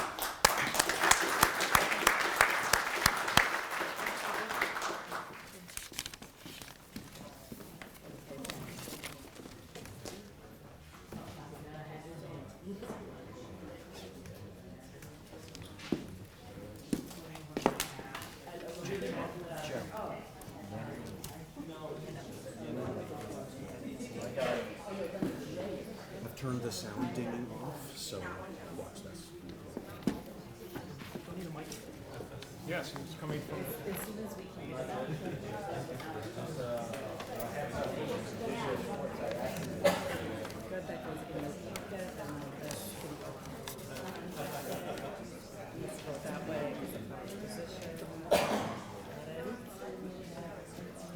So next we have Joe Yannielli from Aston University, who is going to talk about runaways in New England. Joe, take it away and welcome. Thanks. So thank you for inviting me to this event. It's really exciting and invigorating to be here.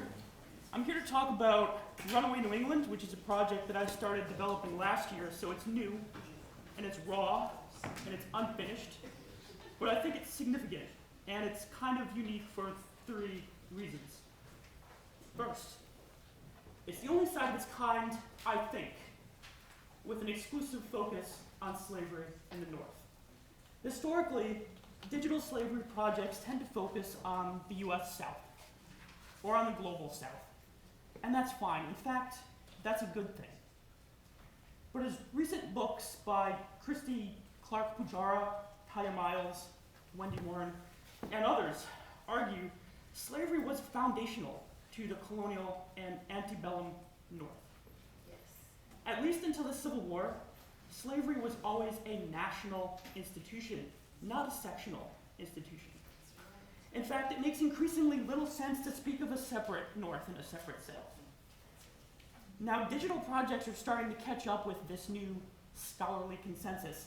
I think the project that you just heard about, my colleagues from North Carolina, is a really amazing example of this. And there are more. The project out of Glasgow about runaway slaves in the UK is a great example of this. And I wish Simon could have been here to tell you more about that project. It's really important. Second reason the site is different.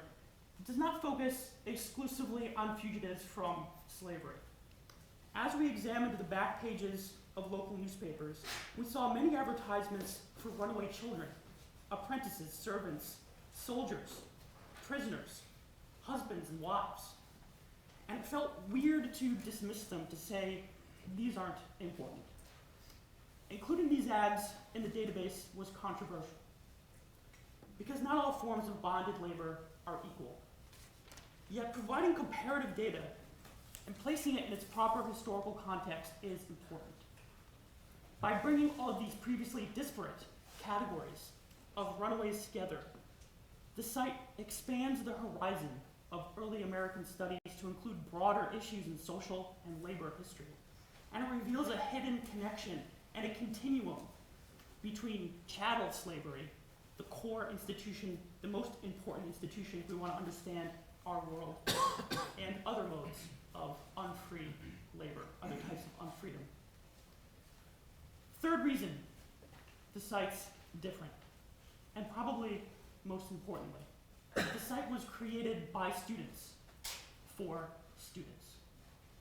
The project as a whole did not develop from a single big idea, didn't come from me.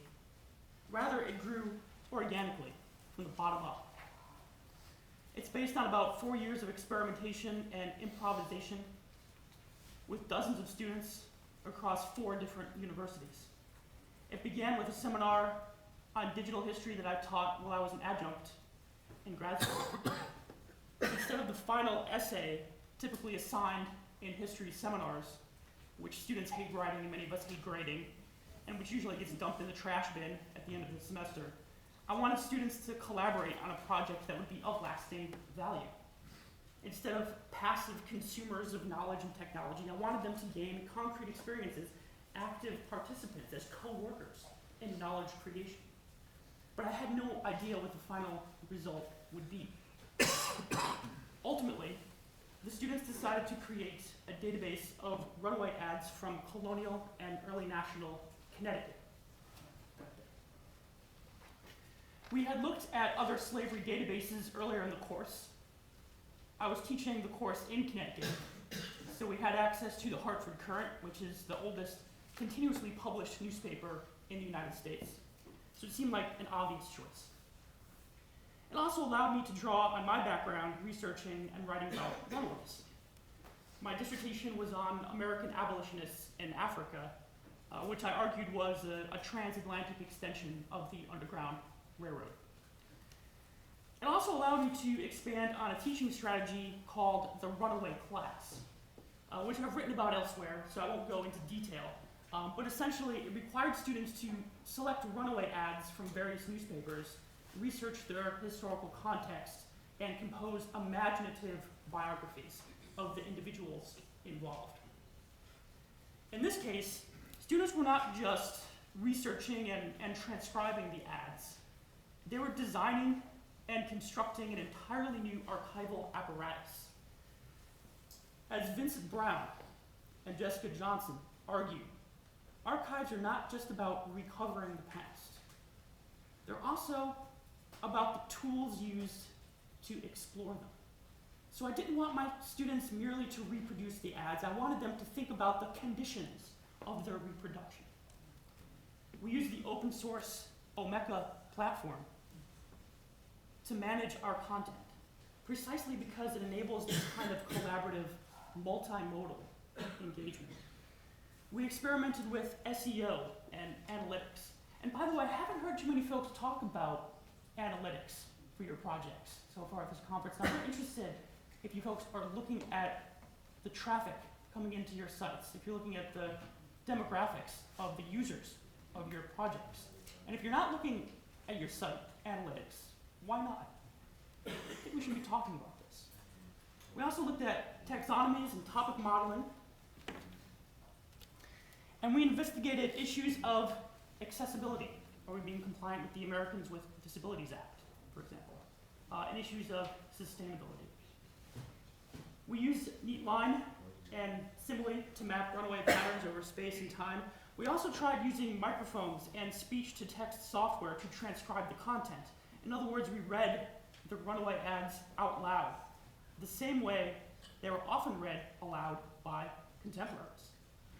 And the ads came alive in a way that was visceral and immediate and deeply disturbing. Although I didn't realize it at the time, I was practicing what educational theorists call emergent design, in which students and teachers work together to adapt and learn from each other. The result of this was Runaway, Connecticut. Although it was extremely rough around the edges, it was a proof of concept. It's available online, you can Google it, you can take a look at it. And it provided a framework for future experimentation. Last year, I had the opportunity to teach a similar course, and I decided to expand the scope from Connecticut to New England, and to make the database the central feature of the course. Instead of a broad survey followed by a hastily constructed final project, I made the entire course about runaway ads. This is the first time I've tried this, and the results were enlightening. We started by reading interventions by historians Sadia Hartman, Stephanie Smallwood, and Marissa Fuentes, which was a triple gut punch on the archives of slavery. The students connected with their arguments, and we kept returning to them again and again. If you haven't read these authors, folks, you need to be reading these authors. The students were worried, and I think rightly so, that by reproducing runaway ads, we were reproducing racism. We were reproducing oppression. We were resurrecting these people only to exploit them all over again for our own gain. And we talked about what it would mean to build a decolonized archive, a counter archive, an insurgent archive that would be the opposite of the archive of slavery. One result of these conversations is that over the course of the semester, we shifted focus from big data to small data. Instead of statistical analysis, sex ratios, rewards, patterns of escape, we did deep dives into individual ads to tell a more nuanced story. Now, there's a good argument to be made that new technologies enable us to practice history on an unprecedented scale, the return of big history, the return of the longue durée. But I would argue it's exactly the opposite. New tech enables us to build even richer micro-histories. One thing I've learned from teaching this course is that total coverage is a fantasy. No matter how hard we try, we'll never find every ad. And even if we did find every ad microfilmed or printed, it wouldn't be a complete picture of fugitivity. Data is radically incomplete. But the database can point us in the right direction. It can help us uncover important stories. My students found tons of interesting ads that pulled them in many different directions. For example, one of my students discovered a woman who escaped her enslavers and took refuge on our campus, not far from our classroom. One cool idea we had, by the way, was a geocaching feature so that if you're in the vicinity of a location mentioned in a runaway ad, an alert would pop up on your phone. I think it's a good idea. My student used online sources, but we also found funding for her to do traditional research in a physical archive. She found letters and inventories. She discovered that her subject became a famous cook and a restaurateur in New York. She also got in touch with a descendant of one of the slaveholders mentioned in the ad, and he agreed to meet with her and talk about it. And this highlights an important lesson about connecting digital and analog activity. I only have one more slide, and it's a photo of my students on board the Amistad, the replica Amistad slave ship. I wanted my students to get out and experience some of the spaces that we're reading about online.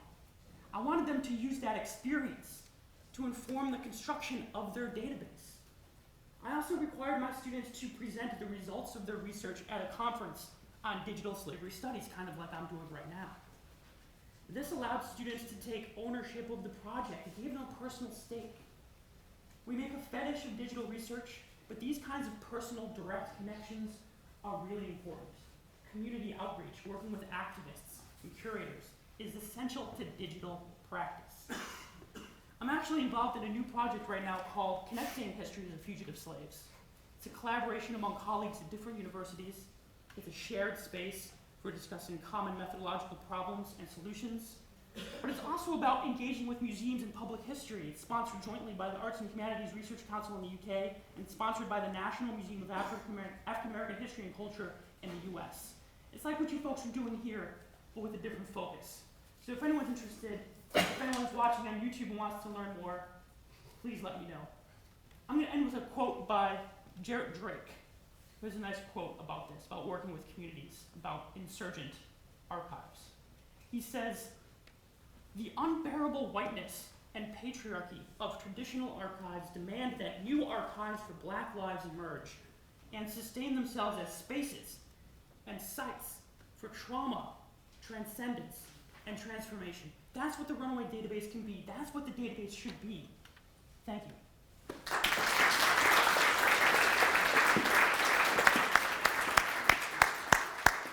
Thank you, Joe. Questions? Yes? You should meet and I'll put you in touch with David Battery, who's the publisher and editor of the East Hampton, Long Island Star. And he has volunteers who are going through town records in the area and pulling out every single African-American enslaved or not. He has a website and I'll introduce you in real time to him very much. Let's talk. You mentioned that the students recorded, they read them and recorded the ads. Is that a part of the database or is that being archived, their actual voices reading the ads? So the question is about reading the ads and transcribing them through speech-to-text software. I think it's a great idea to upload those MP3 files up on the site. I'm a little nervous to do it right now because I don't have permission from the students to do it, and I've got to make sure we do it legally. But I would love to do that. It's a wonderful idea. Where's the honest stuff? This was taken in New Haven, Connecticut. Thank you, Joe.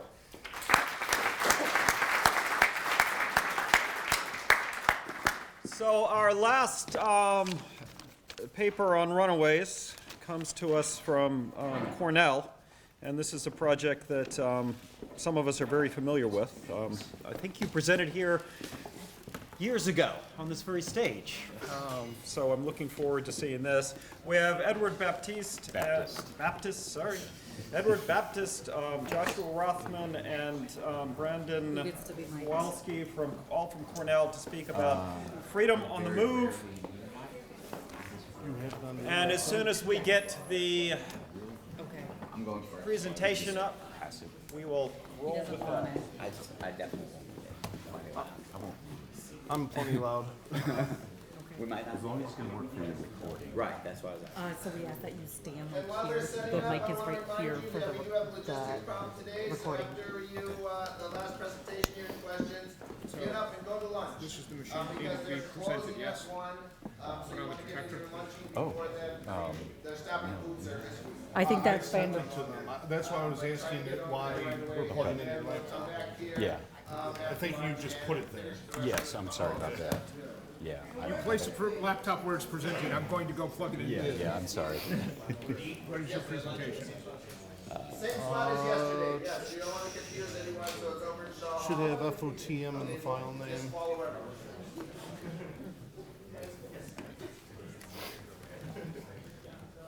So, Josh, we can probably start talking, right?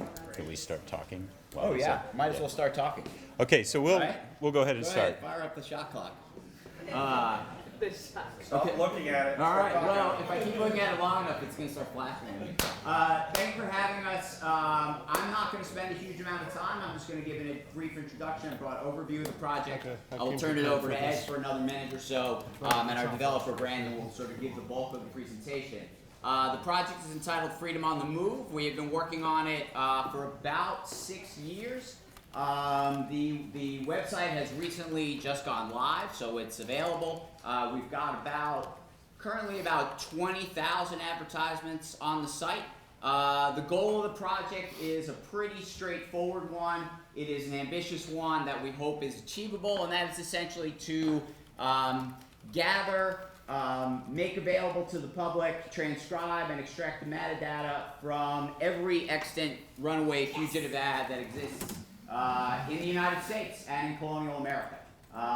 If we manage to achieve something resembling that goal, we may go beyond the United States and colonial America, but I think that's ambitious enough for now.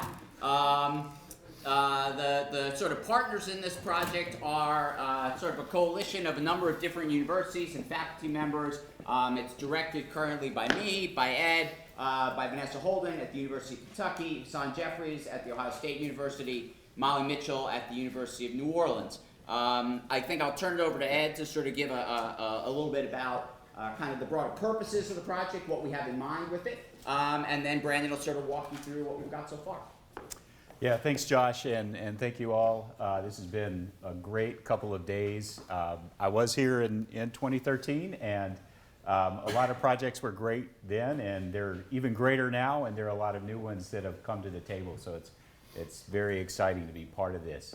So I do want to say that all of these projects are public-facing, right? Because they're all designed to live in some way or another in a world where we can have public access to these projects through the internet. I think ours is, in terms of its purposes, we could talk about whether we're successful at this point or not in it. It's always a target off in the future. But in terms of our purposes, we are specifically designed not just for the scholarly community, but for participation, wide participation of lay people, wide use in classrooms, we hope. And in fact, the next sort of target for us on our current major grant is an education portal that will provide a lot of tools, we hope, for classroom use. And that's particularly important because, as some speakers have noted, these Runaway ads are sites that don't just record resistance, they also record trauma, they also record exploitation. And we see from the sort of daily report of disasters in American classrooms, and the even in some ways bigger disaster of the non-discussion of slavery in U.S. classrooms, that there's a lot of work to be done, and we hope to play a positive role in that. So I think with that, I'm going to turn it over to Brandon. Alrighty. This is Brandon Kowalski, who is our lead developer. Hi there. So just to start off with a little bit of statistics, we currently have over 20,000 ads in the system ready to be crowdsourced. As of Thursday evening, 1,800 users, and we launched on Valentine's Day this year. We have 50 search filters, so you can start your journey through our data with full text search and then narrow it down with 49 other fields. And right now it's in our staging environment. It should be out next week. You'll have the ability to download all the data. We don't hide any of it as either a flat file CSV or a nested JSON file if you're more comfortable with that. So we're just going to go briefly through the geeky side. I'm a geek, I don't know the history, but that's okay. We're going to start with the database. Data is the heart of the project. I mean, without collecting this data surrounding the ads, we're no better than a microfilm archive. So our system of truth is Postgres. So we have a relational model that I'll demonstrate on the next two slides that hold all the data from our crowdsourcers. That is then mirrored to Elasticsearch to facilitate those 50 filters that I just mentioned before. So on this slide here is an abridged portion of our schema. We have the advertisement, which captures all the information surrounding which newspaper it was published in, its location, who put the advertisement in a digital object, and that ties all the way back up to some provenance so we can actually give credit to the people that provide the ad to our archive. And location comes up time and time again throughout our schema. So if you have a Charleston reference in a newspaper and a Charleston reference in a Runaway possible destination, it's the same one because we have referential integrity behind the scenes as part of our schema, so we're not duplicating data. This huge mess of a diagram is the Runaway snapshot. So we have a distinction between an enslaved person and a runaway. A runaway is that person at that point in time. It's a snapshot of their life. So, I mean, the possessions that they have at that point in time don't define them. It just defines their escape. The enslaved person, however, is all the fields that are not transient, that they stick with the person. And with the caveat, in future iterations, we hope to flatten this table down as we get individuals that might appear multiple times so we can condense their story into one. So we have an API in front of this system of truth. It obviously updates the database, otherwise it's pointless. It maintains a diff of all the changes, so if some nefarious folk come by and mess up all our data, we can roll back. It re-indexes Elasticsearch, and it drives our React front end, which is cutely shown on a fake Mac right there. So that's what launched on Valentine's Day. Here in the interface, you can see the transcription portion. So we're quite demanding of our users, and we're gonna refine this system in the future to be less burdensome, but I mean, we want all this data. So we start with a transcription of the advertisement, get some information about the advertiser, get some information about the event. How many people ran? Did they profess to be free? Did they have outside help? Did some white devil assist them? So on and so forth. What possessions were they carrying? Did they have scars? Did they speak a particular language? Did they not speak a language? All of these indicators can help us find somebody that you're looking for. And then, going back to the search, because I like to brag about it. So you have this ad transcribed, and then every field that the user put a lot of time in can be searched on. So if you're looking for Wilkes between 20 and 30, yeah, whatever, go for it. If you want all the ads, and Ed actually did this recently, they mentioned guns or firearms, sure, just enter it in and it'll come right up. So this is an actual picture of it being used in a classroom post-launch. So our current grant funding, in this phase of development, we're focusing on an educator portal. So we're going to have tools to allow tracking for the teachers to make sure their students did the work. You just have to.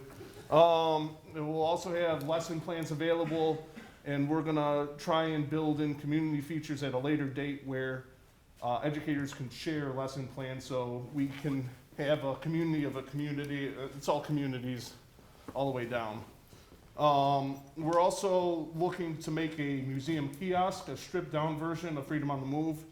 Nobody wants to crowdsource at a museum, but we want to give them a distilled experience to enjoy it and then take it home.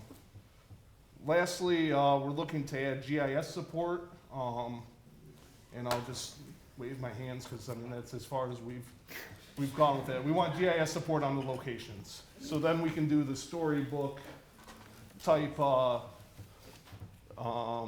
visuals that we saw earlier today. And here's a QR code underneath the URL that people yesterday mentioned is kind of stupid, and I agree, but this was already made. So I ask you to go visit freedomonthemove.org. It's definitely a labor of love. I never thought I'd be working or presenting at something like this, and thanks for listening to me ramble.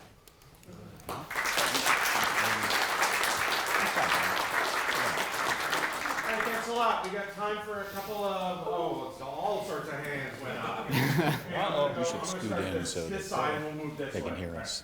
Yeah, just real quick, the thought about museums not being a good location for crowdsourcing. I work on the research and collection side of the museum, but we also have a public side. And there's actually a big movement going on in museums right now, crowdsourcing in terms of transcribing old specimen labels. It's actually both in museums as well as online, and it's getting a lot of success. So I wouldn't rule that out as a possibility. That's still under discussion. That's a debate on the team, and all I'm going to say is, boom. Someone just won an argument. Okay, we're going to go there. Thank you. Just now, so thanks a lot. The Elasticsearch. Sure. Does it only allow you to search for things that have been partially transcribed,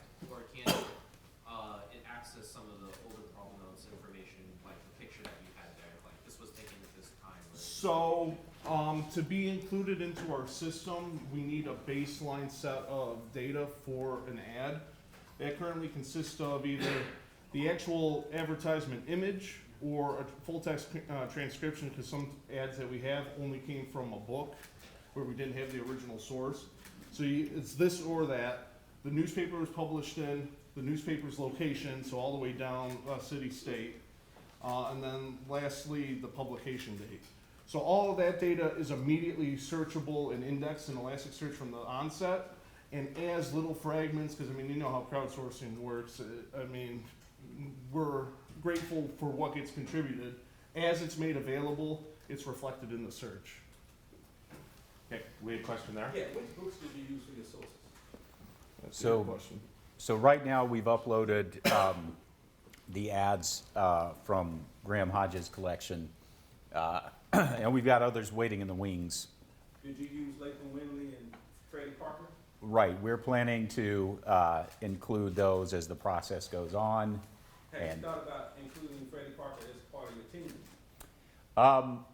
I would love to talk to you about that. We've definitely reached out to some people who said, well, I did that and I've sort of moved on, and other people who want to be included, if not, you know, on the sort of day-to-day, but, you know, at the next level. But certainly provenance is just essential to us, and that's something that starting in a few weeks, you'll be able to see right on the first page for every ad. Okay, I just want to make this point because he was my teacher as well at North Carolina Central. He did not finish, he finished up to a point. So I want us to know that there's still almost 20 years of data in the advertisement that have not been retrieved, and somebody's got to do the microfilm work. So the database will not be complete until those archives are done. And that's partly true for every single state. Right. Yeah, absolutely. We're going to go there and then there. Go ahead. Yes, I'm going to make a shameless plug for the West Baton Rouge Museum to be a pilot site for your museum kiosk. Fantastic. Yep. It's yours. I'm going to hold you to it. I'm going to hold you to it. Mine is a comment. I screamed when you put the first sign up there, because we keep talking about runaways. The work we did in Cuba, we begin to say, no, they were self-liberating. And so I give you, that's why I hollered so loud. Self-liberation of individuals, self-liberating individuals. We found all kinds of things, but the language, we moved from slaves to the enslaved. Can we not also appreciate that those who took the initiative to liberate themselves from a system that was horrifying, they had another title too. They were self-liberating. Thank you. Yeah, I mean, we tend to stick to that, or if it becomes too cumbersome, to something more like fugitive, rather than runaway. But the language of it is the language of it is something that we've thought about a lot, and tried to make sort of central the way we describe the project. All right, fair enough. Okay, we're gonna call it. Thank you very much. Thank you. All right, just quickly. Okay, everyone head over to